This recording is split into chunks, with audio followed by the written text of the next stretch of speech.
নমস্কাৰ বন্ধুসকল, আজি এটা নতুন ৰেচিপি লৈ আহিলোঁ। একদম চিম্পল আৰু বহুত সোৱাদৰ ৰেচিপি।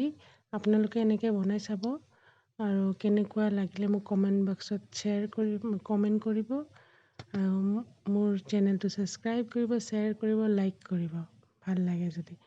মই আজি জাপানী কাৱৈ বনাব ওলাইছোঁ। জাপানী কাৱৈ আচলতে তৰকাৰী বনাই খালে ইমান এটা ভাল নালাগে, গতিকে মই আজি জাপানী কাৱৈটো ফ্ৰাই কৰিছোঁ। কেনেধৰণে ফ্ৰাই কৰিছোঁ সেইটো মই দেখাই দিছোঁ। এনেকুৱাকৈ আপোনালোকে জাপানী কাৱৈ ধুই চুই ভালকৈ বাছি কুচি ল'ব।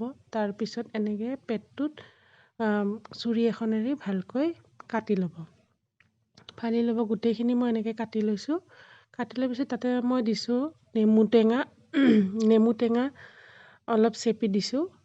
নেমু টেঙা চেপি দিয়াৰ পিছত তাতে দিছোঁ মই আদা নহৰু পেষ্ট। আপোনালোকে যদি কেঁচা জলকীয়া খাব খোজে দিব পাৰে পেষ্টতে। আদা নহৰু পেষ্ট দিছোঁ মই 2 চামুচ। তাত দিছোঁ মই ধনিয়াৰ গুড়ি 1 চামুচ। ধনিয়া গুড়ি 1 চামুচ দিয়াৰ পিছত মই দিছোঁ তাতে জিৰা গুড়ি হাফ চামুচ। জিৰা গুড়ি হাফ চামুচ দিলোঁ।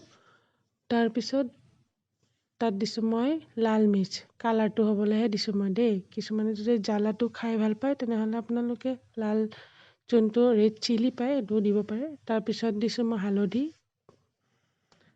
দিয়াৰ পিছত মই নিমখ দিলোঁ। নিমখটো নিজৰ আন্দাজ অনুসৰি দিব আৰু তাতে গৰম মছলাও মই দিছোঁ। দি কেনে গোটেইখিনি মই ভালকৈ মিহলাইছোঁ। হাতেৰে এনেকুৱাকৈ সানি ল'ব গোটেইখিনি, যাতে গোটেইখিনি মাছতে যাতে মছলাটো ভালকৈ লাগি ধৰে, তেনেকুৱাকৈ ভালকৈ মিহলাই ল'ব। মিহলাই লৈ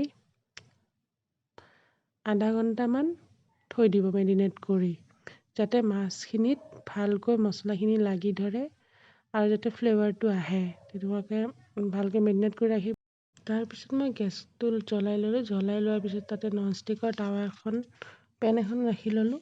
লৈ তাতে গৰম হ'ব দিলোঁ। গৰম হোৱাৰ পিছত তাতে দিলোঁ মই মিঠাতেল দিলোঁ।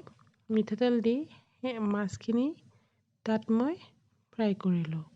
গোটেইখিনি মাছ এটা এটাকৈ তেনেকৈ মই ডিপ ফ্ৰাই কৰিলোঁ। দেখিছে আপোনালোকে কেনেকুৱা ধুনীয়া লাগিছে কালাৰটো, দেখিয়ে একেবাৰে খাওঁ খাওঁ লাগিছে। গতিকে চাই থাকক আপোনালোকে, এনেকুৱাকৈ মাছখিনি ফ্ৰাই কৰিব। কৰি এনেকৈ উলটিয়াই দিলোঁ মই। এনেকুৱাকৈ খাই চাব আপোনালোকে, কেনেকুৱা পায় নাজানো, কিন্তু মোৰ কিন্তু খুব ভাল লাগিছে খাই।